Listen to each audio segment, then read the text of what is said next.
Hey, what's up guys? So today I just wanted to make a video because I haven't posted anything in about a week. The last one I did was on the exhaust headers. Now please do not mind the mess in this garage. Remember, the hood and everything else has been off of this car for 2 years. This thing has gotten stripped down to the frame and put back together, and my garage is a mess. So the video I wanted to go over with you today and talk to you about was, after I got the LS swap fully put into the car, don't mind the door panel, everything's still taken apart. But once I got everything done, what was the next step? So right now, what I just done was I went out and purchased HP tuners. I got the MPVI2. I got that, and I had to purchase 2 credits because I have the Gen 3. Oh, see that sticker right there? Yeah, it came with that white one and a black one. I got a Gen 3 5.3, so I had to get 2 credits, and I went ahead and did the vats delete and did a couple other kind of just little deletes, like diagnostic trouble codes. Everything's really hot. But I did a test run in the car today. Drove it around the block, and it's loud as hell because I have open headers, but it ran freaking amazing. It doesn't leak anything. I'm astounded because, like I said, I redid every line, including, as you can see, brake lines.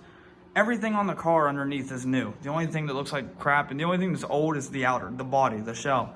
So I'm stunned right now, All those old spark plug wires that you see right there are off the LT1. Those are 10.2 millimeter plug wires, which are freaking enormous.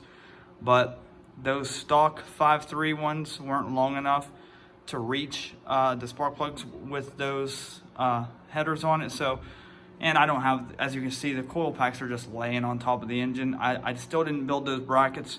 I'm going to build those brackets either tomorrow or the next day and make a video on how to do it. So wait for that. If you guys didn't already get some, I think I already bought the materials. I think I had right around $12 invested into everything I need to build custom brackets. And they're gonna look pretty cool when I'm done with them. So, but yeah, I just wanted to give you guys an update, and the car is running. I'm gonna do a startup, and well, I recorded today of the initial startup and test run, so I'm gonna upload that soon too. And tomorrow, a real test drive. I'm gonna actually take it a drive uptown. The awesome thing was, whenever I got it, windshield wipers, speedometer, everything works the way it should. Oh my God, I'm so freaking happy because like I said, I did everything myself. Absolutely everything on this car. There's been nothing done by anybody else besides me. I talked to a dude today off of the HP Tuners forum on Facebook. I think I hate not knowing his exact name because I don't want to mess it up. His name's Jamie. Jamie, I want to say Jamie Patterson or Jamie Peterson. Oh man, I should have wrote it down. I'm sorry about that if I messed your name up, bro. But he was super nice, helped me out today. We found out that whenever I put those O2 sensors and those exhaust headers onto the car and then cleared out the codes, even though I did a VATS delete, it still would not run because it was reading. So the O2 sensors were basically reading all the oxygen since the headers were open, and thought that it was running super lean. So it was just dumping fuel into the engine. So it basically just fouled out the plugs, and the chambers, the combustion chambers were just absolutely full of gasoline. So once I got all that cleared out, got new spark plugs put in there, thanks to Jamie, it fired right up. So very happy with it. And like I said, this is just a little update on it and everything. I'm gonna help you guys with the rest of it. And please, if you guys have any questions or want me to make any kind of videos whatsoever, if there's any specific video you want me to make, somebody wants me to do a video on the wiring harness, to build your own wiring harness for the 94 to 96 Caprice, integrating your LS wiring harness in with the factory one. I did all that myself, so yeah, I'm gonna do that. I'm gonna do the coil brackets for the engine. And if there's anything else at all you guys want me to do, let me know. And then once we get this thing completely finished, like once I get it to the exhaust shop, we're gonna go to Prestige Customs, which Eric Cottrell owns, and he is going to paint this bad boy.